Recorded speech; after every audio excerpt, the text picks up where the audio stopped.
Okay, so right now it's Sunday morning. Recorded the podcast last night, had a little trouble editing and uploading it. So I'm just putting this part in to explain why it wasn't up on Saturday. It's going to be up on Sunday, aka today. But yeah, recorded it yesterday. Just wanted to put this little intro in just to clarify everything. Sorry if anyone's upset. Oh well, shit happens. But yeah, here's podcast number 9. Welcome. Podcast number 9. Got a lot of things to talk about in depth. We got football this week. We got Hell in a Cell mainly. World Series still going on. A couple other things, but let's dig in with football. As always, last week went 9-6. Had a pretty good week. The games I got wrong, if I could find them in my notes, were Titans ended up losing to the Colts. Vikings lost to the Eagles. Thanks for nothing. That game was terrible in the first half. There were like 5 turnovers combined in the first quarter or some shit. It was awful. Dolphins ended up beating the Bills. Pretty sure Jay Ajayi rushed for like 200 yards. Jets actually beat the Ravens because I've said before, Ravens are pretty trash. Chargers beat the Falcons in a overtime game or in a last-minute drive or something like that. Falcons blew it, basically.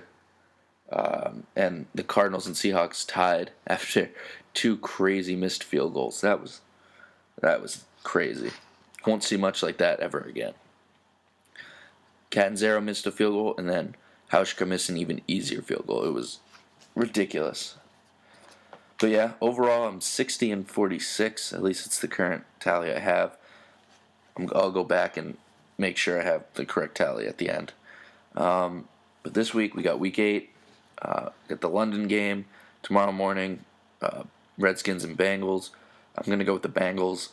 Probably won't wake up to watch that game because it'll be at 6:30. So I would only do that for the Giants. Chiefs. I have a lot of road teams winning.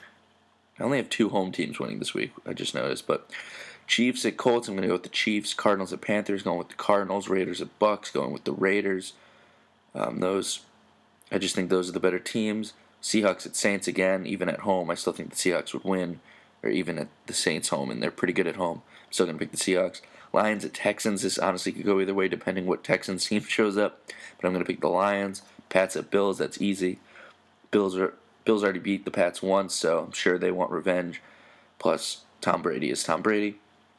Jets at Browns, I'm actually going to go with the Browns here, get their first victory. I think if it's not going to come against the Jets, who is it going to come against? Chargers at Broncos, I go with the Broncos there. Packers at Falcons, go with the Packers. That could be a close game. Honestly, the Falcons could easily win. Eagles at Cowboys, I'm going to go with the Eagles. Kind of want the Eagles because the Cowboys are in first. But again, Cowboys could easily win. Vikings at Bears, I think the Vikings are going to basically shut out the Bears.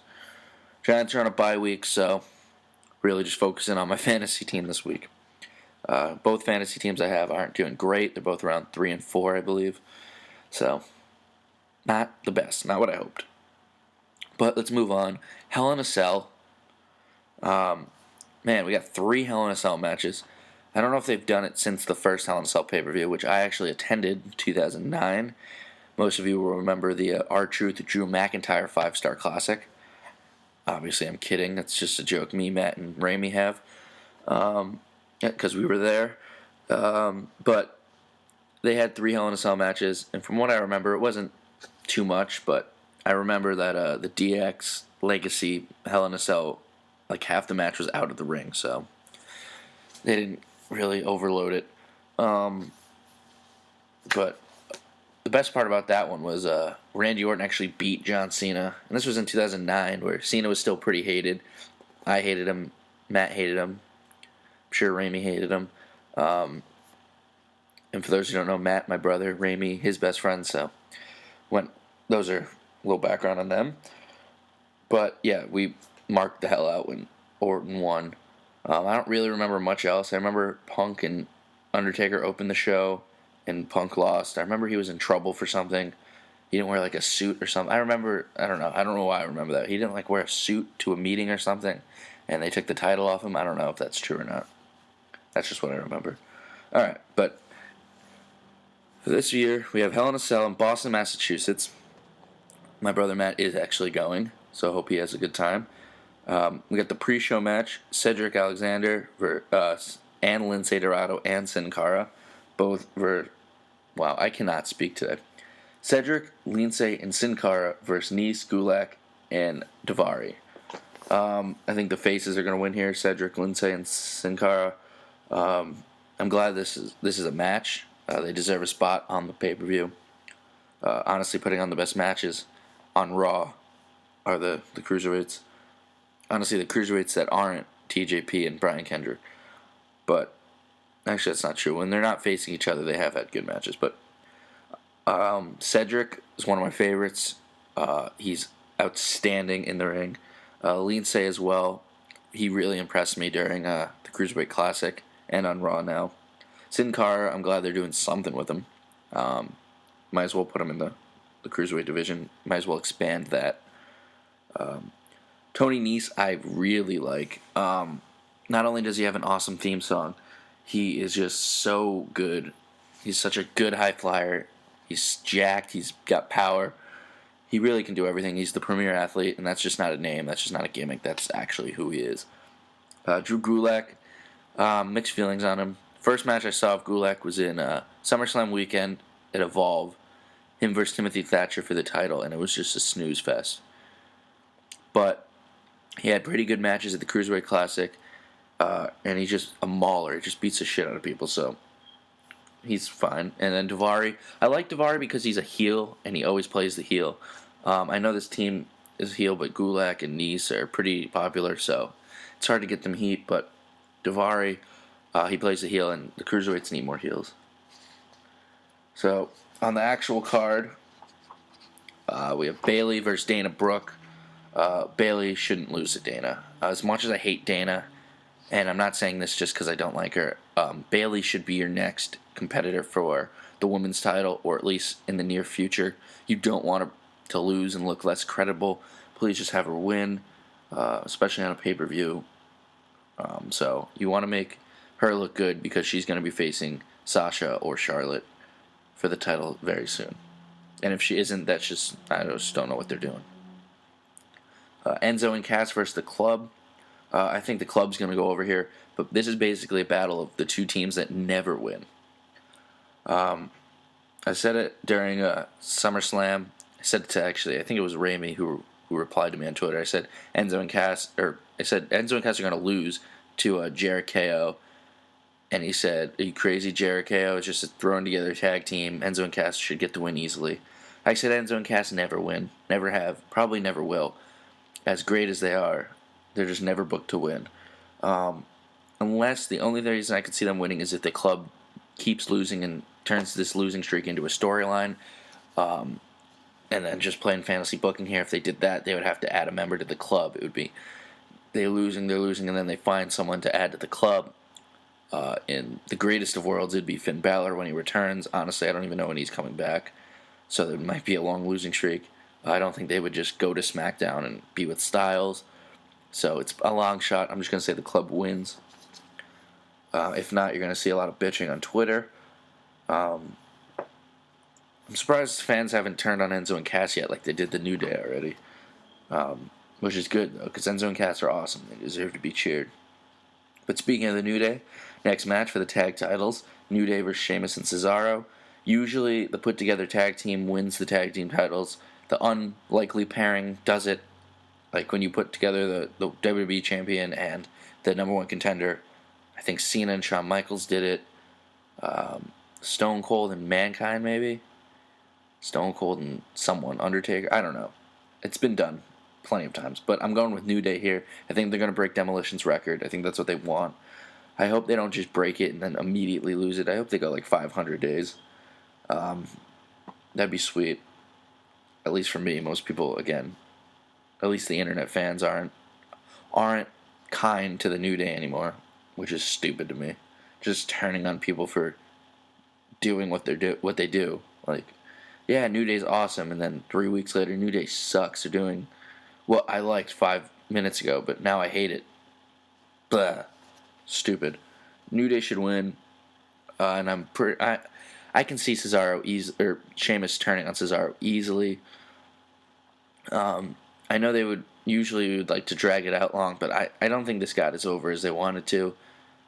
I would probably just pull the trigger on it. They need to just separate and each get title shots. Like, they're just in this mid-card hell right now fighting each other, and it's awesome. They're putting on great matches, but give Cesaro and Sheamus title shots. Like, just push them.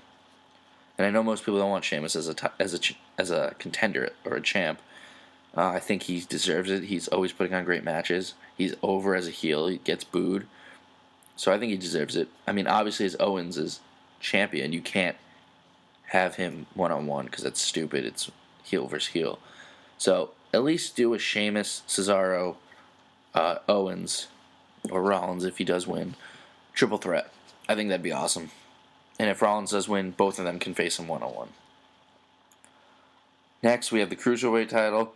TJ Perkins versus Kendrick. I don't like this feud at all. Brian Kendrick says the same thing every week. TJ Perkins says the same thing every week. Kendrick goes, "This is my last chance. You're young, I'm old," even though TJP is like 30 now. He's like 32, actually. Brian Kendrick, it's like, if you lose, you're not fired. You're not getting fired. Stop saying this is your last chance. Stop asking for wins. That was pathetic. He said, "You have to hand me this win." So dumb. Especially after all he did to TJ to make him not like him anymore. Perkins says the same thing every week. He's like, "I'm here for the fans. I'm here for me. This is my dream." I don't know why I'm doing this accent, but it's like, "This is my dream. I'm living out everything I've wanted." It's just like, yeah, we get it. Just stop saying it every week. I love TJ Perkins. He's one of my favorite wrestlers right now. But I don't think it's his fault. I think he's just being told to say that. So him and Kendrick are just doing the same shit every week. I think TJ Perkins is going to retain, and I honestly don't think Brian Kendrick is going to retire or leave.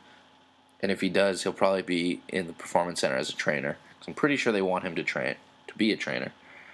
But this match has to be better than their last pay-per-view match. I think it was Clash of Champions wasn't great. This has to be pretty good. All right, and then we got 3 Hell in a Cell matches. We got Reigns and Rusev, which I think will open the show. I think should open the show. For the U.S. title, this is just blah. It's predictable. I think all the main events are predictable. You're going to hear me say that throughout these next 3 matches. This feud has gone on way too long for 2 guys that the fans don't really care about.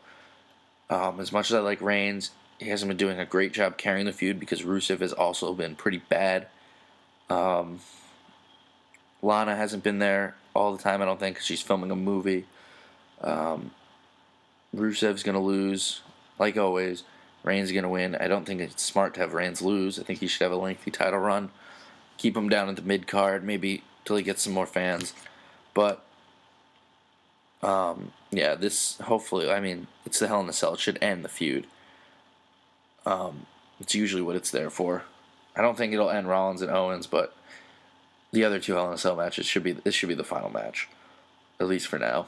So Reigns should go over. Next, Owens and Rollins. I think this will be somewhere in the middle of the card, obviously, if you have the other one main event. For the Universal title, again, predictable. I don't think they're going to just drop the title off Owens yet. Should be very good match. Hopefully it delivers. Easily could be match of the night. Maybe Triple H returns, who knows. But I just think they're going to beat the shit out of each other, and Owens is going to walk away champion. Maybe Jericho runs in again, who knows. And then the women's title match, Sasha versus Charlotte. It's a mouthful. Sasha versus Charlotte. This has to be an event. I know Vince doesn't want it to for some stupid reason, but you have 3 predictable main events. You're building this up as a huge triple main event. All 3 matches are predictable. All 3 champions recently became champion, and I doubt you're going to have any of them lose. And this is the first ever women's Hell in a Cell. Nothing close to this has happened. besides NXT Respect, I think it was Respect. Besides Sasha and Bailey, no other women have main evented a pay per view. Never ever on WWE. Only in that one NXT one. But they held their own and they did great. So I don't see the reason not to main event. At least try it. It's not like you're telling them to go main event WrestleMania, which I recently have thought that honestly Sasha, Charlotte, Bailey, any of the combination could main event a WrestleMania. Unless the WrestleMania had huge matches, like it could potentially be a thing. Like before the Women's Revolution or like as it was starting, like we want to main event WrestleMania, and you're like, okay, like I it would be cool, but I doubt it, and there's always better matches. Honestly, they could probably do it, and it wouldn't be a bad thing. But Sasha should win. It's in Boston. She just got the title back. I just hope it delivers. I could see this going one of two ways. Either match of the night, unreal, crazy spots, cool shit, or just pretty boring. And they throw each other into the cage a couple times and don't really do much. I hope it's the first one, but you never know. And if it doesn't deliver and it is main event, they're done because Vince will never put them back. So it's kind of all on them if it does main event. Overall, should be an okay show. Nothing crazy is gonna happen. But yeah. All right, moving on to hockey. Rangers are playing real well to start the season. I like it. Had a couple of losses they shouldn't have lost, but a lot of wins so far. I think they're 5-2, something around there. Peary and VC are scoring like crazy. Awesome that Jimmy VC is on the Rangers. He was signed by the Predators, I believe, and he didn't want to sign with them. And then a couple teams wanted him, and then he picked the Rangers. So, great choice. Peary as well on the power play is great. Zuccarella's doing real well. Nash is skating like crazy. He's doing real well. Kreider got hurt. I don't know how long he's out. Dylan McElrath is basically off the team now. So the end of the McElrath era. If you're not a Rangers fan, you probably are like, what the fuck? He doesn't play. But yeah, it's the joke. A lot of Twitter fans love Dylan McElrath. I liked him. I thought he would be good enforcer, better version of Tanner Glass, but nope. Tanner Glass is in the minors though, so still a win. Other news, just the Canadians are nasty. Carey Price and Al Montoya are doing nasty. Shea Weber is playing real well on his new team. I'm not sure how Subban's doing in Nashville, but Weber's already got like 5 or 6 points, two or three goals, 2 or 3 assists. So I have nothing against the Habs, honestly. Max Pacioretty's one of my favorite players in the NHL. He's from New Canaan, Connecticut, which was like 15 minutes from where I grew up and where I lived most of my life. So I always root for him. And Carey Price is pretty nasty, so there's nothing to hate. And Shea Weber is awesome, so that's a good addition to them. On the other side, in the West, the Oilers are killing it right now. Cam Talbot, my boy, love Cam Talbot. Always wanted him as the backup to Hank, but obviously he was good enough to be a starter. When Hank went out with, I think, the throat injury, he just stepped up and was so good. I think that was the year we went to the Cup, and so he deserves every bit of success he's getting. And at first, people were freaking out that Taylor Hall got traded for, who was it, Larson? Like, it worked. They needed a defenseman. The Devils needed a scorer, I should say, not an offenseman, because that's stupid. I think that trade works perfectly for both teams. Yes, Hall is a little better, but they have scoring. They could afford it. They have McDavid, and he's just going to be something special. So the Oilers are going to be fun to watch. Hopefully everyone stays healthy and they can compete and they don't blow it. and they don't just get off to a hot start and deflate and do nothing. Early predictions, I still think the Penguins and the Caps are going to be at the top. I'm just hoping the Rangers can get a 3 seed in their division. I think the Sharks should still be good. The Habs, I guess, will still be good. I know I'm going back and forth between divisions. So the Habs should still be a 1 seed in their division. Boston, I don't see doing much this year. Red Wings will sneak into the playoffs like always. I'm just doing this off the top of my head. I'm not really looking at anything that gives me an indication. So yeah, as the season goes along, obviously I'll give more predictions, but I'm really happy with the Rangers' play this year. The Islanders aren't doing too well. The Devils are actually doing better than I thought they would so far. So give and take, I guess. If the Islanders aren't great and the Devils are, it's basically the same as last year. Because the Penguins are still good, the Caps are still good, so it's still the same amount of teams you got to be better than. All right, World Series. That was a must-win for the Indians. Game just ended. They won 7-1, I believe. And with John Lackey pitching, you have to win that game. You have to go up 3-1. Because now you only need one win against 3 of the best pitchers in baseball. You got Lester, Arrieta, and the Professor, Kyle Hendricks. And I know they already beat Hendricks. I know they already beat Lester. But the odds you beat those guys twice in the same series is pretty slim. So just have to beat one of them once, or Arrieta for the first time is huge. They could easily go out next game and score 8 runs off Lester and win the World Series, or they could drag it out and it can go 7. And honestly, the Cubs can come back. They just need to start hitting. They put Hayward back in the lineup. He did fine. But every move that Francona is doing is working. You put Santana in left, it works. You put Santana at first and have him hit 4th. He hits a home run to tie the game. Every move he's doing is great. Miller in the 6th, Miller in the 7th. It just works. Everything he's doing. The Indians are clearly the better team, and they're missing 2 of their best starters. Kluber has stepped up and become a bona fide ace, one of the best pitchers in the MLB. Hopefully next year Kluber is just nasty throughout the entire year. I know he had a rough first half, and then he was nasty the second half, which I'd rather have, obviously, than being good the first half and bad the second half. But he's a true ace. He'll be in the conversation of Cy Young for the next couple years. Same with the 3 guys I mentioned on the Cubs, though. They're all nasty. These 2 teams aren't going anywhere. The Indians are actually only getting better, I believe. I don't think anyone's leaving this team that matters. Miller's locked up for 2 years. I don't think Kluber's going to go anywhere, even if he is a free agent. They got Salazar, Carrasco. They're both young. Salazar, I don't think is going anywhere.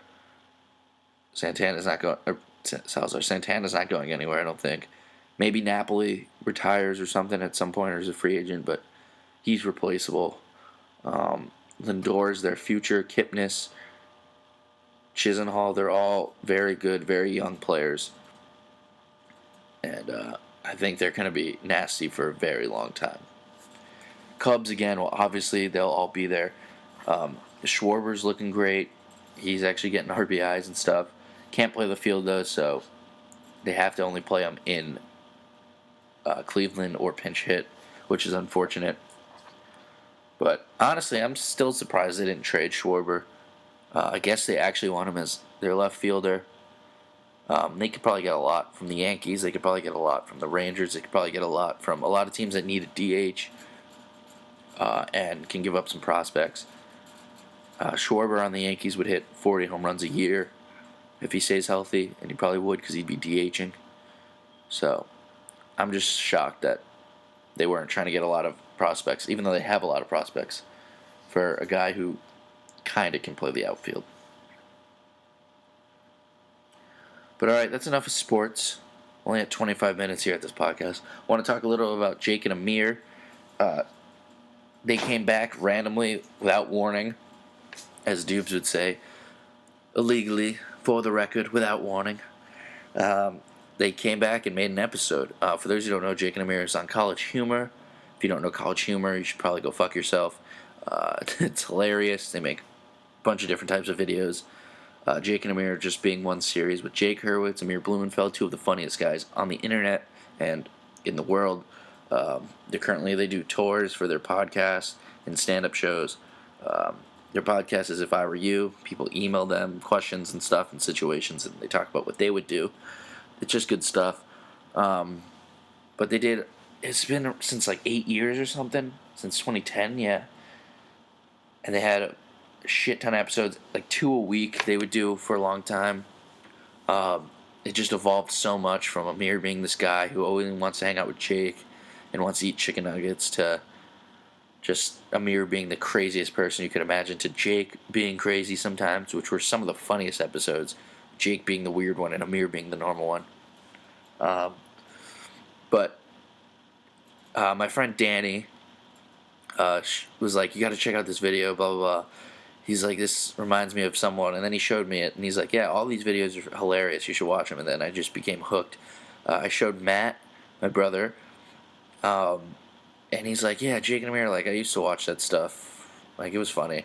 And then I told him to keep watching some of the new ones. And then now he's obsessed with it probably more than I am.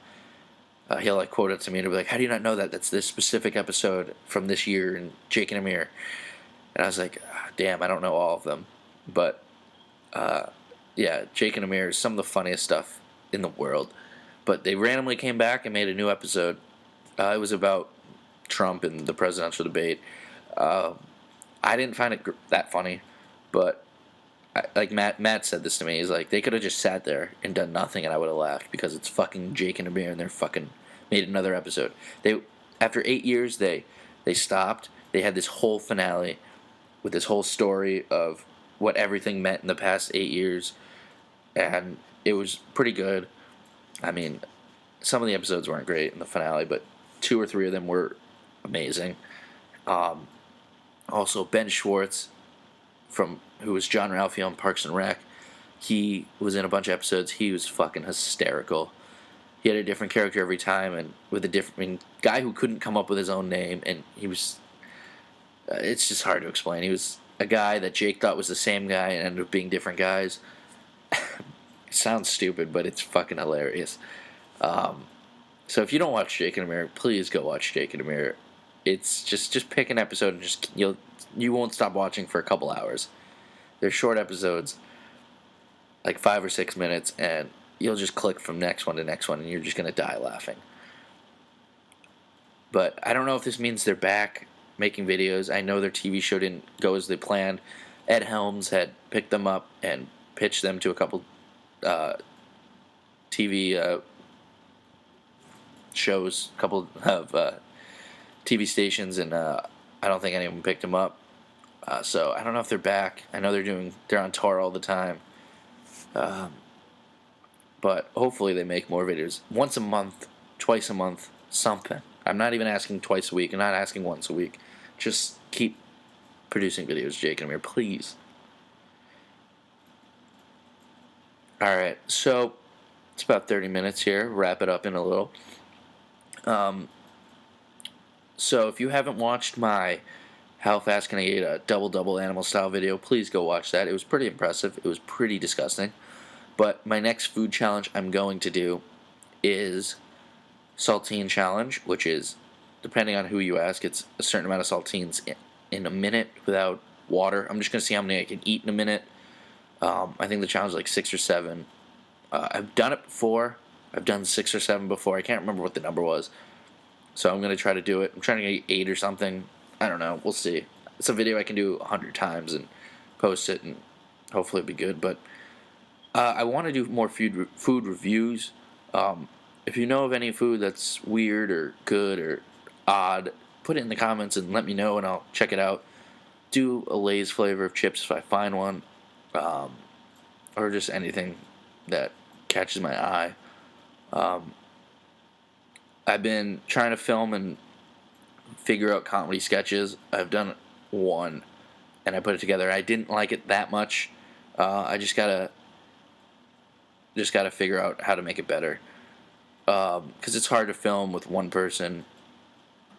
And with myself, I don't know if I find myself not funny sometimes, or if I just am harsh on myself. So it's better to always have multiple people and bounce ideas off each other. But this channel, again, is only going up, not going anywhere. I enjoy doing this for the 50 people that listen to this podcast, to the 40 people that watch my food reviews. It's fun for me, and honestly, if one person listened, I would still do it, just because, hey, it's something to do, and I find it fun. So again, thanks for listening. This was episode, 9? Coming on 10, big 10th episode. Maybe I'll do something for my 10th episode anniversary. Sounds so dumb, but oh well. Alright, thanks for listening.